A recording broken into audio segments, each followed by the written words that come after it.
ابراہیم علیہ السلام اللہ کے خلیل تھے، ارض شام کے رہنے والے تھے۔ اللہ نے آپ کو بہت آزمایا، آپ ہر آزمائش میں پورے اترے، تو اللہ نے کہا کہ میں آپ کو 2 بیٹے دوں گا۔ جب ہجرت کی نا، خاندان سے الگ ہو گئے، تو اللہ نے کہا اب آپ کا اپنا خاندان بنے گا۔ 2 زوجہ تھیں آپ کی، حضرت ہاجرہ اور حضرت سارہ۔ تو اللہ نے ایک زوجہ حضرت ہاجرہ سے آپ کو بیٹے دیے جن کا نام اسماعیل، جو مکہ میں آ کے آباد ہو گئیں، جن کی یاد میں، جن کی سنت پوری کرنے کے لیے ہم صفا اور مروہ میں سعی کرتے ہیں، دوڑتے ہیں۔ حضرت ہاجرہ نے بھی قربانی دی، حضرت سارہ نے بھی قربانی دی، کیونکہ شوہر دیندار ہو اور ہجرت بھی کرے تو ایسے ٹینشن کے موقع پہ بیوی عام طور پہ ساتھ چھوڑ دیتی ہے، کہتی ہے بھائی جاؤ، میں نے تو شادی کی تھی، پیسے ملیں گے، پیسے تو اب مل نہیں رہے۔ سچی مچی کی بیوی وہی ہوتی ہے جو خوشی غمی دونوں میں آپ کے ساتھ رہے، یہ نہیں کہ پیسے کم ہو گئے تو عدالت سے خلا لے رہی ہے جا کے۔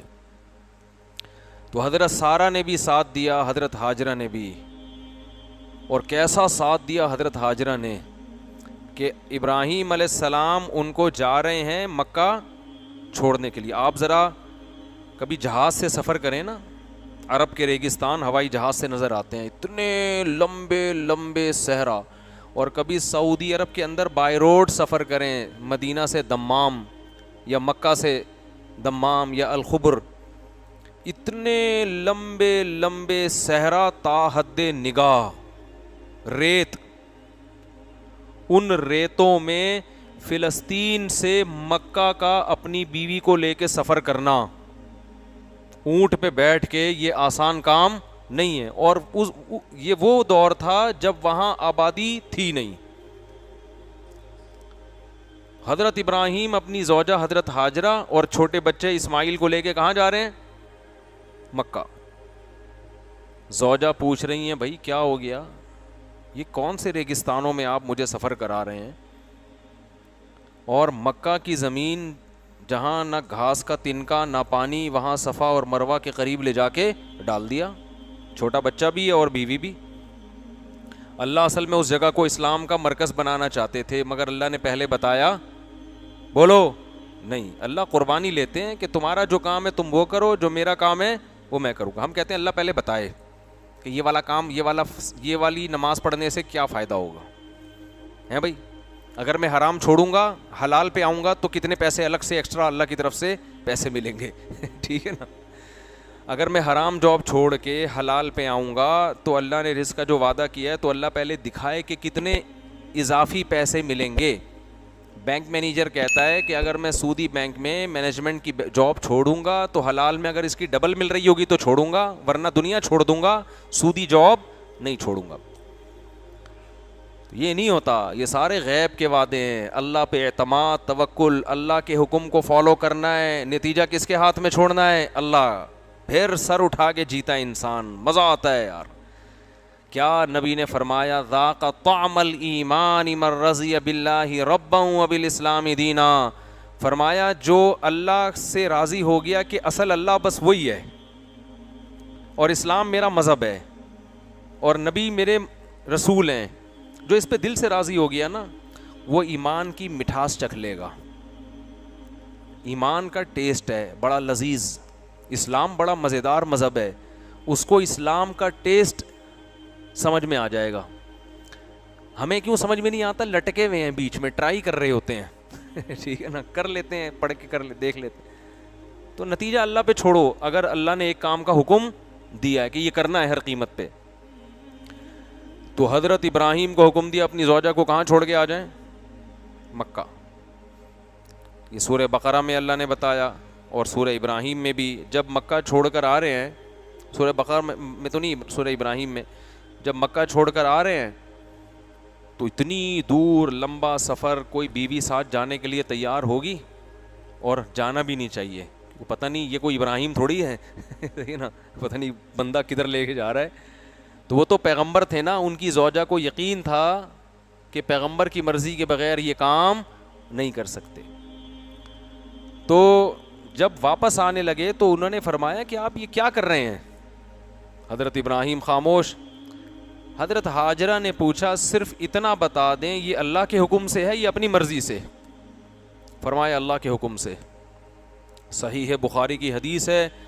حضرت ہاجرہ نے فرمایا اذا لا یضیعنا، پھر اللہ ہمیں ضائع نہیں کرے گا.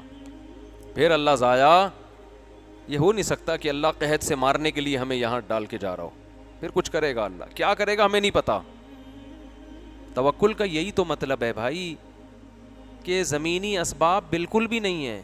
لوگ کہتے ہیں ہم نکاح کریں گے پہلے اتنی تنخواہ ہو جائے. اللہ کہتے ہیں نکاح کرو، توکل کس پہ کرو؟ اللہ پہ. تنخواہ ڈبل ہو گئی، پھر کیا توکل ہے بھائی؟ بہت مشکل ہے یار. پھر وہی باتیں ہیں، سمجھ تو یہ بڑا مسئلہ ہو گیا یار.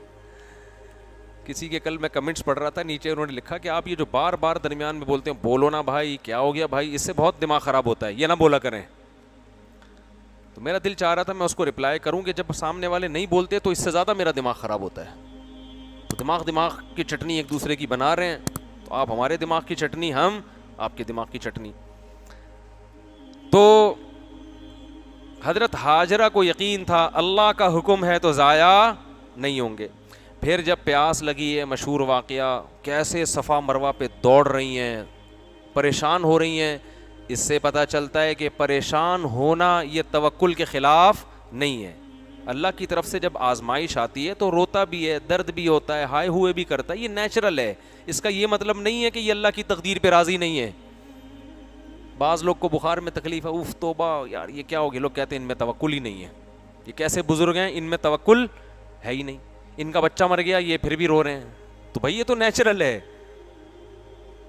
کتے سے ڈر رہے ہیں بزرگ ہو کے، کس سے ڈر رہے ہیں؟ کتے سے کیا کر رہے ہیں؟ قبرستان سے اکیلے گزرتے ہوئے ان کو ڈر لگتا ہے. بھائی قبرستان سے اکیلے اپنی ذمہ داری پہ گزرو، اس کا بزرگ ہونے سے کوئی تعلق بولو نہیں. قبرستان آپ جا رہے ہو، ہر آدمی کو مجھے لگتا ہے، نہیں لگتا مجھے نہیں پتا، میں نے کبھی ٹرائی نہیں کیا، لیکن ہر ایک کو ڈر رات کے اندھیرے میں قبرستان سے ڈر لگتا ہے. اس کا بزرگی سے کوئی تعلق نہیں ہے. تو غم بھی ہوتا ہے، پریشانی بھی ہوتی ہے، بیماریوں سے بچنے کی فکر بھی ہوتی ہے، سب کچھ. ہاں ہر چیز میں اعتدال ہوتا ہے. دل میں ایک سکون ہوتا ہے کہ یہ کس کی طرف سے ہے؟ اللہ کی طرف سے. وہ ڈپریشن نہیں ہوتی جو بے دین لوگوں کو ہوتی ہے. تو حضرت ہاجرہ نے فرمایا اللہ ہمیں ضائع نہیں کرے گا. پھر وہ بھاگی ہیں صفا مروہ پہ. پھر حضرت اسماعیل نے ایڑیاں رگڑیں اور جبریل نے آ کے وہاں پر مارا، اور نیچے سے جو چشمہ جاری ہوا ہے کسی کا باپ بھی اس کے پانی کو آج تک روک نہیں سکا. ایسا پانی نکلا ہے، اور اتنا بہترین پانی.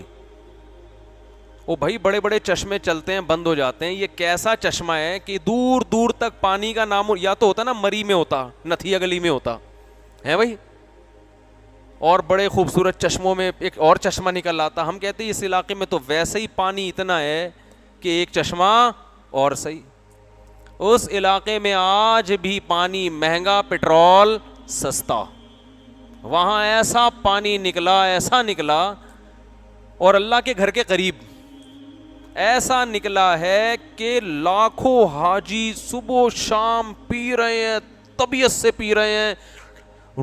لائن لگی ہوئی ہوتی ہے ٹینکروں کی، جو مدینہ جا رہا ہے پانی، زمزم کا پانی ٹینکروں میں لوڈ ہوتا ہے، 24 گھنٹے ٹینکر مدینہ کی طرف جا رہے ہیں. وہاں لاکھوں الگ پی رہے ہیں، یہاں الگ پی رہے ہیں، پی پی کے ادموئے ہو گئے.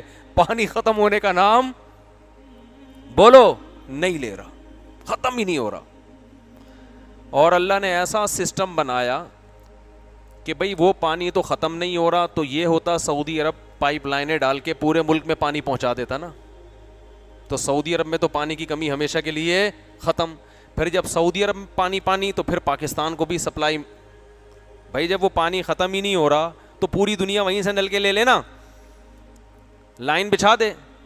اللہ نے کہا نہیں، یہ حاجیوں کے لیے ہے، یہ ان لوگوں کے لیے جو یہاں آئیں گے. یہ معجزہ ہے کہ لائن کے ذریعے وہ پانی بولو ایک حد تک جاتا ہے، اس کے آگے نہیں جاتا. یہاں سے ٹینکر بھر کے جاؤ. یہ ایسا ہی ہو گیا. آپ نے ولیمے کی دعوت کی، آپ جا نہیں رہے، آپ کہہ رہے پارسل میرے گھر بھجوا دینا، تو اگلا غصے میں کیا کہے گا؟ میں فون نمبر دے رہا ہوں، وہ ہوٹل سے بریانی خرید کے میری طرف سے کھا لو. یہی ہوتا ہے نا. پھر وہی بات ہے, دیکھو دعوت تو مقصد ہوتی ہے نا, ادھر آؤ. ہاں ادھر آؤ گے تو پیک بھی کر کے ساتھ لے جاؤ. ہوتا ہے بعض دفعہ ولیمے میں کھانا زیادہ ہے تو آپ یہاں کھا لیا اور گھر کے لیے بھی دے دوں, چلو جی گھر کے لیے بھی شاپر میں لے جاؤ آپ. یہ نہیں ہوگا کہ ولیمے میں کوئی بھی آ نہیں رہا ہے, شادی ہوئی ہے ولیمہ کر رہے ہیں جی اور بلا رہے ہیں, آپ کہہ رہے ہیں نہیں پارسل بھجوا دو, تو پھر آپ کیا کہو گے تنگ آ کے؟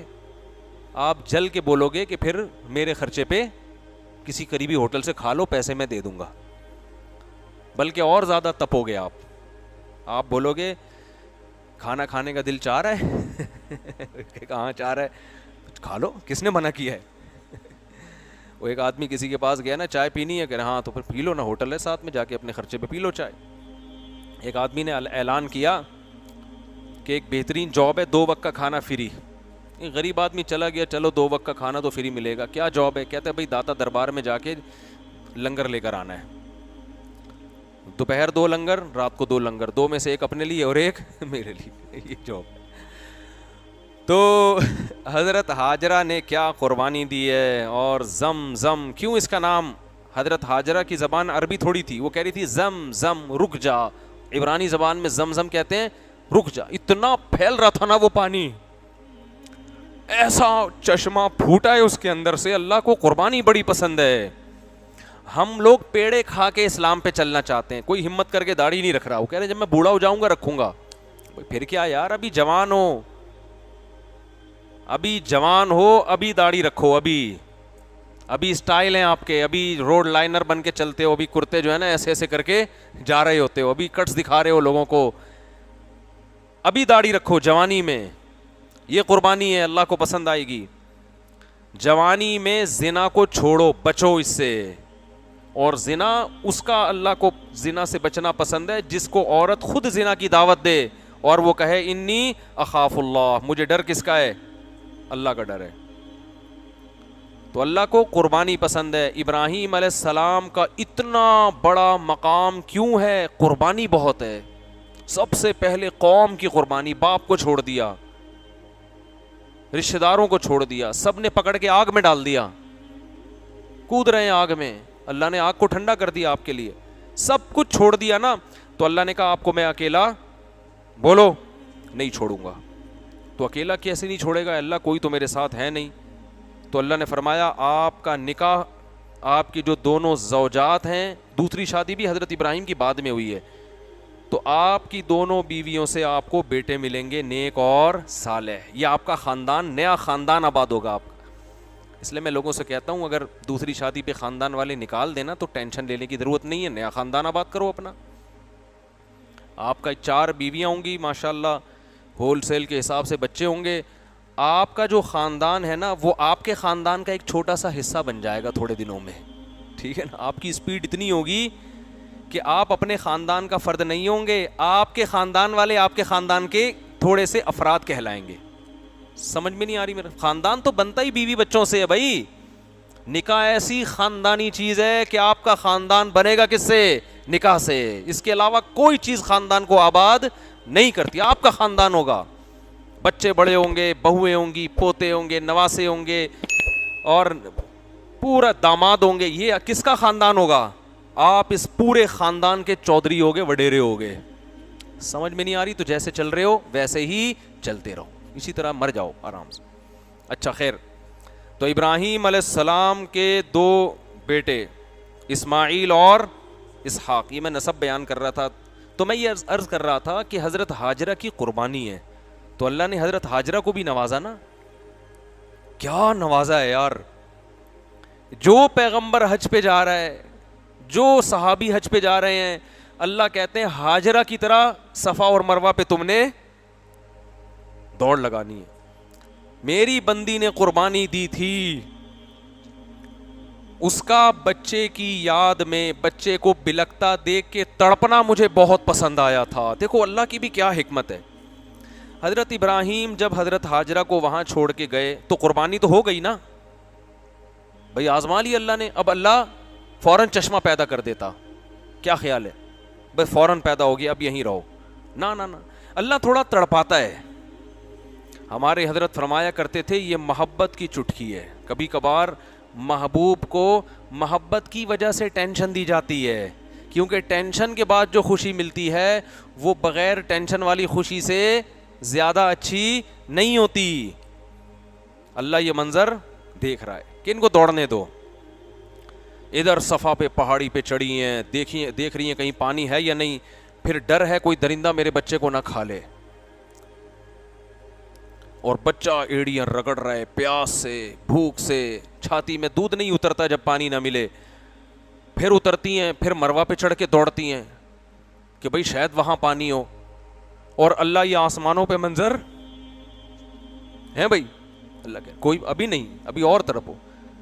ایسے موقع پہ حضرت ہاجرہ رو تو رہی ہیں, بھاگ تو رہی ہیں, مگر اللہ سے شکایت نہیں کر رہی کہ اللہ یہ کیا, میں نے تیرے پیغمبر سے شادی کی ہے, کتنی بڑی قربانی دی, اور اس کا مجھے یہ صلہ ملا ہے.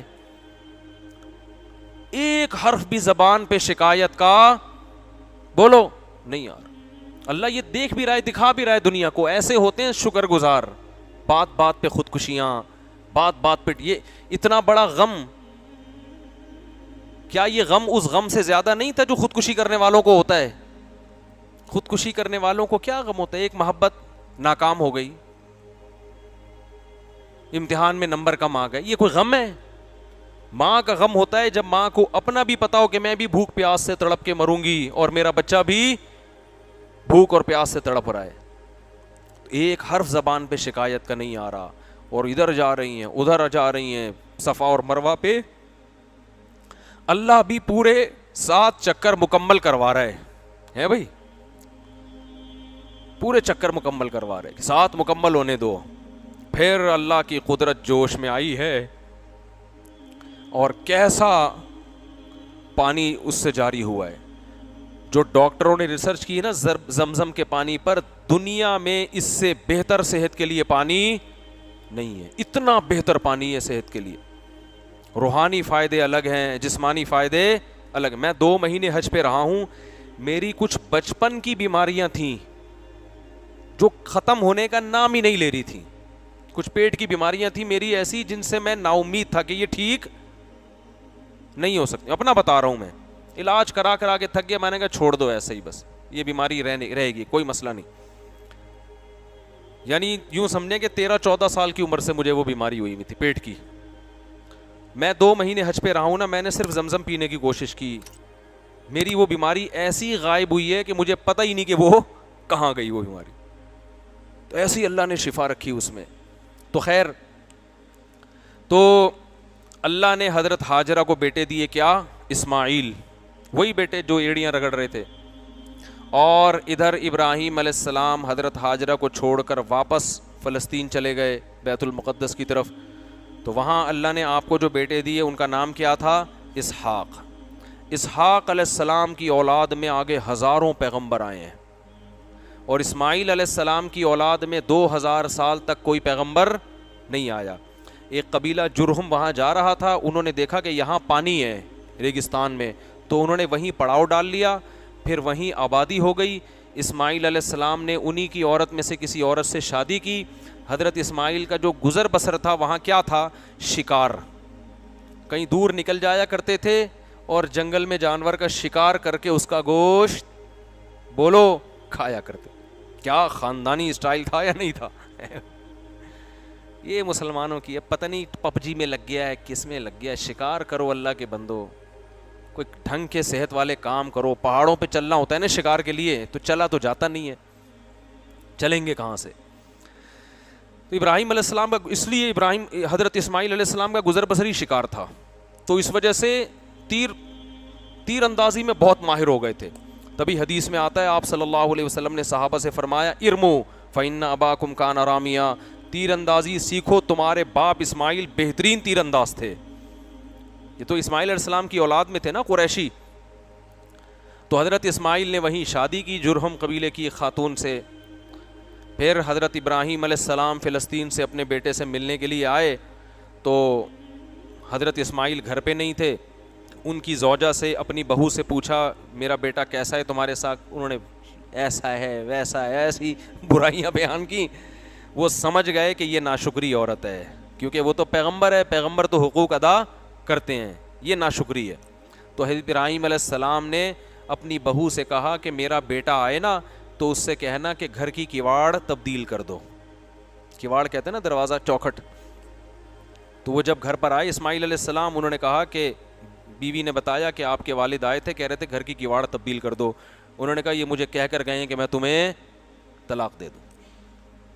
تو حضرت اسماعیل نے اپنی زوجہ کو بولو طلاق دے دی، پھر دوبارہ شادی کی۔ آپ نہ کریے گا یہ کام کہ آپ کی بیگم ناشکری ہے، ایک تو پتہ نہیں کہ ناشکری ہے بھی کہ نہیں ہے، ہو سکتا ہے آپ میں ہی فالٹ ہو، وہاں تو یقین تھا کہ پیغمبر میں فالٹ نہیں ہوتا۔ دوسری بات یہ کہ اگر وہ ناشکری ہے تو آپ کون سا دودھ کے دھلے ہوئے ہیں ٹھیک ہے نا، وہ اگر پوری سیدھی نہیں ہے تو آپ کون سا، آپ بھی تو جلیبی کی طرح سیدھے ہیں نا ٹھیک ہے نا۔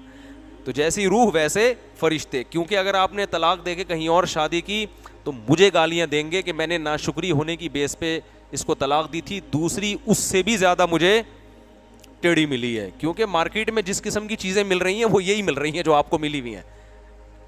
یا تو ہوتا نا کہ اتنی نیک نیک خواتین کا ایک کنٹینر آیا ہوا ہوتا سعودی عرب سے یا کہیں مکہ مدینہ سے، کنٹینر اترا ہے بھائی، ایک دم تہجد گزار، پرہیز گزار، شکر گزار، پاؤں دھو دھو کے پینے والی خواتین کا کنٹینر آیا ہوا، رشتے دھڑا دھڑ۔ بھائی مارکیٹ میں جو مل رہی ہیں وہ کون سی ہیں؟ وہ یہی والی ہیں، اور مارکیٹ میں میاں بھی یہی آڑے ترچے ٹیڑے میڑے یہی مل رہے ہیں مارکیٹ میں، تو سب گزارا ہی چلانا ہے اب۔ تو ایسا نہ ہو کہ ایسی باتیں سن کے آپ طلاق کی طرف آئیں۔ پیغمبر کا فیصلہ غلط نہیں ہو سکتا، کیونکہ آگے پھر ان کی نسل پیدا ہوئی، ان کی اولاد میں اللہ نے نبی صلی اللہ علیہ وسلم کو پیدا کیا پھر۔ تو خیر ادھر اسحاق علیہ الصلاۃ والسلام نے کی اولاد میں پھر حضرت یعقوب علیہ السلام پیدا ہوئے جن کو اسرائیل کہا جاتا ہے، پھر آگے ان کی اولاد میں یوسف علیہ السلام، پھر یوسف علیہ السلام مصر کے بادشاہ بنے، پھر بادشاہ جب بنے تو مصر پر فرعون کی حکومت آ گئی، اس نے بنی اسرائیل کو غلام بنا لیا، حضرت یعقوب کی اولاد کو غلام بنا لیا، پھر انہی کی اولاد میں موسیٰ علیہ السلام پیدا ہوئے، حضرت یعقوب کی اولاد میں موسیٰ علیہ السلام کے ذریعے تختہ الٹا فرعون کا، پھر موسیٰ علیہ الصلاۃ والسلام اور پھر انہی میں ان کے بھائی حضرت ہارون علیہ السلام، پھر آگے انہی کی نسل میں اللہ تعالیٰ نے بنی اسرائیل کے لڑے تھے، ان میں داؤد تھے نا جن کا کل تذکرہ آیا ہے، وہ بھی انہی کی اولاد میں تھے، وہ سب اسحاق علیہ السلام کی اولاد میں آ رہے ہیں۔ داؤد علیہ السلام کو حکومت ملی، بنی اسرائیل کی حکومت پھر دنیا پہ قائم ہوئی۔ داؤد علیہ السلام کے بیٹے تھے سلیمان علیہ السلام، پھر سلیمان علیہ السلام کی بہت بڑی حکومت قائم ہو گئی، پھر آہستہ آہستہ وہ حکومت ختم ہوئی،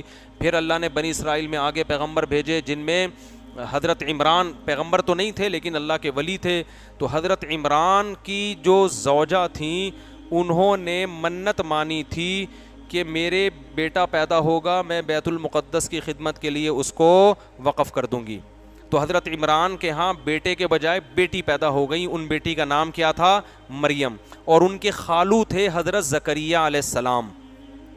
سمجھ میں نہیں آ رہی بات؟ تو زکریہ علیہ السلام پھر زکریہ علیہ السلام کو بیٹے ملے بڑھاپے میں، ان کا نام تھا یحییٰ علیہ السلام، تو یحییٰ علیہ السلام، حضرت مریم، حضرت زکریہ، حضرت عیسیٰ، یہ چاروں ایک ہی دور کے ہیں، بہت مشکل ہے۔ زکریہ علیہ السلام یعنی ہمارے نبی سے 600 سال پہلے کے پیغمبر ہیں، یہ ہمارے نبی سے کتنے سال؟ 600 سال پہلے یہ چاروں آئے ہیں، حضرت مریم، حضرت زکریہ جو حضرت مریم کے خالو، زکریہ کے بیٹے حضرت یحییٰ جو حضرت مریم کے خالہ زاد بھائی بھی ہو گئے، اور ادھر حضرت مریم کے بیٹے حضرت عیسیٰ، تو حضرت عیسیٰ حضرت اسحاق کی جو اولاد میں پیغمبر چلے تھے ان میں آخری پیغمبر کون ہے؟ حضرت عیسیٰ علیہ الصلاۃ والسلام۔ بات سمجھ میں آ رہی ہے کہ نہیں آ رہی؟ تو حضرت عیسیٰ کے بعد اللہ نے پھر کیا کیا؟ جو ادھر مکہ میں 2000، اچھا یہ پورا 2000 سال کا تقریباً ہے، ابراہیم علیہ السلام سے لے کر نبی صلی اللہ علیہ وسلم تک تقریباً کتنا بنتا ہے یہ؟ 2000 سال۔ تو ان 2000 سال میں ادھر اسماعیل علیہ السلام کی اولاد در اولاد در اولاد ہو رہی ہے، مگر ان میں کوئی نبی پیدا نہیں ہوا، تو اسماعیل علیہ السلام کی اولاد میں ایک ہی نبی پیدا ہوئے جن کا نام تھا محمد صلی اللہ علیہ وسلم۔ یہ سلسلہ کھوپڑی میں آیا کہ نہیں آیا؟ باقی ادریس علیہ السلام وہ ابراہیم علیہ السلام سے پہلے کے ہیں, نوح علیہ السلام وہ ابراہیم علیہ السلام سے پہلے کے ہیں. سمجھ میں آ رہی ہے کہ نہیں آ رہی ہے؟ تو اب اللہ کہتے ہیں کہ اللہ نے آل عمران کو بھی منتخب کیا تمام جہان والوں میں, اور ان میں حضرت عمران کی زوجہ نے منت مانی کہ اے اللہ میرے پیٹ میں جو بچہ ہے میں اسے دین کی خدمت کے لیے وقف کروں گی. لیکن جب بچہ پیدا ہوا تو وہ بچہ کے بجائے کیا تھی؟ بچی. تو پریشان ہو گئیں, یہ کیا بھئی؟ لیکن اللہ کے علم میں تھا کہ اس بچی سے اللہ وہ کام لے گا جو بچوں بیٹے سے نہیں. تو قرآن کہتا ہے کہ حضرت مریم کی والدہ کا انتقال ہو گیا, پھر خاندان میں جھگڑا ہوا کہ ان کی کفالت کون کرے گا. تو حضرت مریم کے جو خالو تھے حضرت زکریا علیہ السلام, ان کے نکاح میں چونکہ حضرت مریم کی خالہ تھیں, تو حدیث میں آتا ہے کہ ماں کے بعد کس کا درجہ ہے؟ خالہ کا. تو وہ قرآن اندازی میں نام بھی حضرت زکریا کا نکلا. حضرت زکریا علیہ السلام نے حضرت مریم کی تربیت کی ہے اپنے گھر میں, اور حضرت مریم اس قدر عبادت گزار, اس قدر پاک دامن کہ جب انسان عبادت کثرت سے کرتا ہے تو اللہ کی طرف سے کچھ کرامتیں ظاہر ہونا شروع ہو جاتی ہیں. فضائل اعمال میں کرامتیں لکھی ہوئی ہے نا, جن کو یہ شرک کہتے ہیں, تو یہ اس کا شرک سے کوئی تعلق نہیں ہے, یہ تو اللہ کی طرف سے ہوتی ہیں. تو حضرت مریم کو بے موسم پھل ملتے تھے, بے موسم پھل. تو حضرت زکریا علیہ السلام بوڑھے بھی ہو گئے اور ان کے اولاد بھی نہیں ہے. تو پوچھا یہ پھل کہاں سے آئے؟ انہوں نے کہا اللہ کی طرف سے. فوراً دعا مانگی, اے اللہ تو مریم کو بے موسم پھل دے سکتا ہے تو مجھے بڑھاپے میں اولاد کیوں نہیں دے سکتا؟ تو بڑھاپے میں اللہ نے آپ کو یحییٰ علیہ الصلوۃ والسلام دی. اور عجیب بات یہ ہے کہ اتنا مبارک خاندان جس کی قرآن تعریفیں کر رہا ہے, قرآن کہہ رہے زکریا اور ان کی زوجہ ہم سے دعائیں مانگا کرتے تھے, نیکی میں ایک دوسرے سے آگے بڑھ چڑھ کے پہل کیا کرتے تھے. اتنا مبارک خاندان, لیکن زکریا علیہ السلام کو بھی قتل کیا گیا, سر پہ آرا رکھ کے چلا دیا گیا ان کے. یحییٰ علیہ السلام کو بھی قتل کیا گیا, حضرت عیسیٰ علیہ السلام کو بھی قتل کرنے کی کوشش کی گئی. اس سے پتہ چلتا ہے بھائی یہ دنیا دار العمل ہے, دار الجزا نہیں ہے. یہاں بڑے بڑے پیارے پیغمبر دنیا میں آئے ہیں اور لوگوں نے ان کے ساتھ ظلم کیا, سروں پہ آرے رکھ کے ان کے 2 ٹکڑے کر دیے, لیکن نہ آسمان حرکت میں آیا نہ زمین میں جنبش ہوئی. کیوں؟ قرآن کہتا ہے وَلَا تَحْسَبَنَّ اللَّهَ غَافِلًا عَمَّا يَعْمَلُ الظَّالِمُونَ, ظالم جو کچھ کر رہے ہیں اللہ کو غافل مت سمجھو. انما یؤخرہم لیوم تشخص فیہ الابصار, میں نے ایک دن رکھا ہوا ہے حساب و کتاب کا. ورنہ سوچو قرآن جن پیغمبروں کی اتنی تعریفیں کر رہا ہے ان کے قاتل کتنے بدبخت ہوں گے.